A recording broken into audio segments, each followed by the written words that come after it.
এর নাম কে রাখিছে বৈরাগী মাছ? বৈরাগীরা কি মাছ খায়? ওই সাদা সাদা এতে বৈরাগী তো। ও আর কোনো নাম আছে নাকি করছে এমনি? হ্যালো বন্ধুরা, গুড মর্নিং। কেমন আছো সবাই? আশা করছি যে যেখান থেকে দেখছো সবাই ভালো আছো, সুস্থ আছো। আমরাও ভালো আছি। আজ কলাপাতা নিয়ে এসেছি, একদম হলুদ হয়ে যাওয়া কলাপাতা। সবুজ থাকলে ভালো হতো, কিন্তু আমার ছোট মাসি কলাপাতাগুলো বেশ কয়েকদিন আগে দিয়ে গিয়েছিল। আমার শ্বশুরবাড়ির এলাকায় কলা গাছের পরিমাণ খুবই কম। তো কলাপাতার যে রেসিপিগুলো সেগুলো বাইরে থেকে কলাপাতা ইম্পোর্ট করে তারপর রেডি করতে হয়।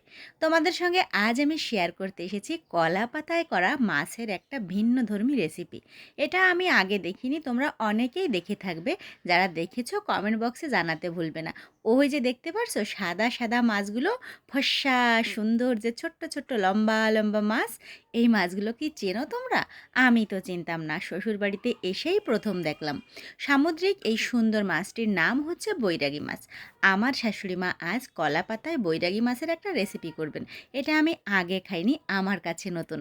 তো শাশুড়ি মা সব রকম মশলা, পেঁয়াজ, মরিচ, হলুদ গুঁড়া সব কিছু দিয়ে আবার কিছুটা পাতাকপি পাকোড়া করার জন্য রেখেছিলেন, সেখান থেকেও খানিকটা দিয়ে চমৎকার একটা মিশ্রণ তৈরি করলেন, সুন্দর করে হাতে মাখা। কিছু মাছ আবার উঠিয়ে রাখছেন, বললেন খাওনি কখনো তো, একটু ভাজিও খেয়ে দেখো কেমন টেস্ট লাগে। তো যাই হোক, মা অনেক সুন্দর করে যত্ন করে সবগুলো মাছে মশলা মাখাচ্ছিলেন। সেই সঙ্গে এই যে বাঁধাকপির যে কুচিগুলো সেগুলোও দিয়ে দিচ্ছিলেন। ছিল ধনেপাতাও এবং বিভিন্ন রকম মায়ের মশলা ঘরে করা। তো দেখতে কেমন লাগছে দেখো, সাদা মাছ তো ঠিক আমি বুঝতে পারছি না, আমার মনে হচ্ছে নরম মাছ ভেঙে যাবে, কিন্তু আসলে ভাঙছিল না। তো সুন্দর করে এই মাছটা মেখে এবার দিয়ে দিলেন মাসি মায়ের রেখে যাওয়া, কি বলো তো ওটা, জানো তোমরা এটা কি? বোম্বাই মরিচ। বোম্বাই মরিচের স্মেলটা অনেক সুন্দর, কিন্তু আমরা কেউ ঝাল খেতে অতটা পছন্দ করি না বিধায় সামান্য একটুই মা দিলেন। এবার কলাপাতার পরে খানিকটা সরিষার তেল দিয়ে এইবার ওই মিশ্রণটাকে সুন্দর করে পাতিয়ে দিলেন। দেখো কি সুন্দর করে বসাচ্ছে মা। পাতাগুলো কিন্তু ইগনোর করো, কারণ আসলে এখানে অ্যাভেলেবেল কলাপাতা পাওয়া যায় না, সেই কারণে এই শুকনো হলুদ হয়ে যাওয়া কলাপাতাটা ইউজ করতে হচ্ছে। মাসিমা যেদিন এনেছিলেন সেদিন রেসিপিটা করলে হয়তো পাতাগুলো সবুজই থাকতো। যাই হোক, একটু দেরি হয়ে গেছে, সেই কারণে পাতাগুলোর চেহারা এমন। এইবার গ্যাসের চুলা এটাকে বসিয়ে দিয়ে মিটি আছে রেখে দিলেন অনেকটা সময়। এটা কিন্তু এক্ষুনি শেষ হয়ে যাচ্ছে না, আরও অনেক কিছু বাকি।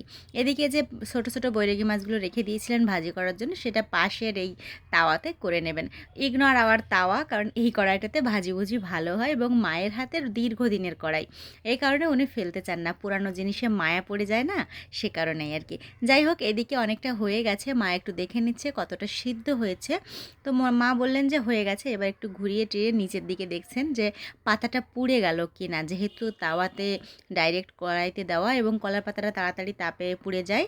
যাই হোক, হয়ে গেছে ওই পাশটা। এবার আরও 2টা কলা পাতা উপর দিয়ে দিয়ে আবার মাছটাকে উল্টিয়ে দিতে হবে। মানে ওই পাশটা হয়ে গেছে, নিচের পাশটা এবার বেছে বেছে আরও কয়েকটি পাতা নিলেন মা, যাতে করে মশলাগুলো কলা পাতার বাইরে চলে না আসে। এখানে একটা ব্যাপার আছে, কলা পাতাগুলো যেন ছিদ্র না থাকে সেটা ভালো করে চেক করে নিতে হবে, তা না হলে ছিদ্র দিয়ে মাছের যে মশলাগুলো সব নিচে পড়ে যাবে। তো যাই হোক, এবার উল্টিয়ে পাল্টিয়ে দেওয়ার পালা। 2টা কলা পাতা নিয়ে মা এবার সুন্দর করে একটা প্লেটে করে এই মিশ্রণটা উল্টিয়ে দেবেন। দেখো কি চমৎকারভাবে এটা ক্যারি করছেন। আমি হলে পারবো কি না জানি না, তবে দেখে নিলাম আর কি, মায়ের কাছ থেকে ভবিষ্যতে ট্রাই করো। ওয়াও, দেখো কি দারুণ একটা থিকনেস, একদম এক পাশটা ফ্রাই ফ্রাই, একটা পোড়া পোড়া স্মেল।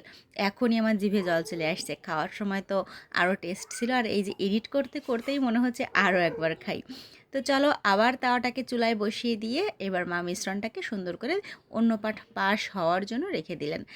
আঁচটা একটু কমিয়ে রাখতে হবে, তা না হলে ভালো করে হবে না।